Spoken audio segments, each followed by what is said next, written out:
மனித நேயம் அப்படின்ற விஷயம் இப்ப வரைக்கும் எல்லாருக்குள்ளயுமே இருக்கு அப்படின்னு சில விஷயங்களை பார்க்கும்போதுதான் தெரியுது. சென்னை அண்ணா நகர்ல 40 வயசு மதிக்கத்தக்க ஒரு ஆட்டோ டிரைவர் அண்ணா ஸ்கூலுக்கு குழந்தைங்களை விடுறதுக்காக கூட்டிட்டு போயிருக்காங்க. அப்படி போயிட்டு இருக்கும் போது திடீர்னு அவங்களுக்கு நெஞ்சுவலி வந்திருக்கு. ஏதோ ஒரு அன்கம்ஃபர்டபுள் ஃபீல் அப்படின்றதுனால அவங்க கத்தி கூச்சலிட்டு எனக்கு உடம்பு சரியில்லை, என்னை யாராவது காப்பாத்துங்க அப்படின்னு சொல்லாம ஒரு ஓரமா முதல்ல போய் அந்த ஆட்டோவை ஸ்டாப் பண்ணிருக்காங்க. ஏன்னா உள்ள இருக்க குழந்தைகளை சேவ் பண்ணணும் அப்படின்றதுக்காக.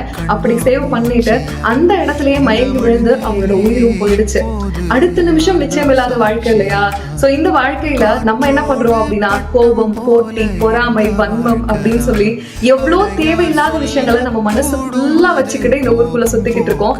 அப்படி இல்லாம மத்தவங்களை ஹர்ட் பண்ணாம, மத்தவங்களை எந்த விதத்திலையும் அஃபெக்ட் பண்ணாம, மத்தவங்களுக்கு நல்லது பண்ணலனாலும் பரவாயில்ல, கெட்டது பண்ணாம இருந்துட்டாலே எந்த பிரச்சனையுமே கிடையாது. ஏன்னா மத்தவங்க ஹர்ட் ஆகி அதுலதான் நம்ம சந்தோஷத்தை அனுபவிக்கணும் அப்படின்னா அப்படிப்பட்ட சந்தோஷம் நமக்கு தேவையே இல்லை.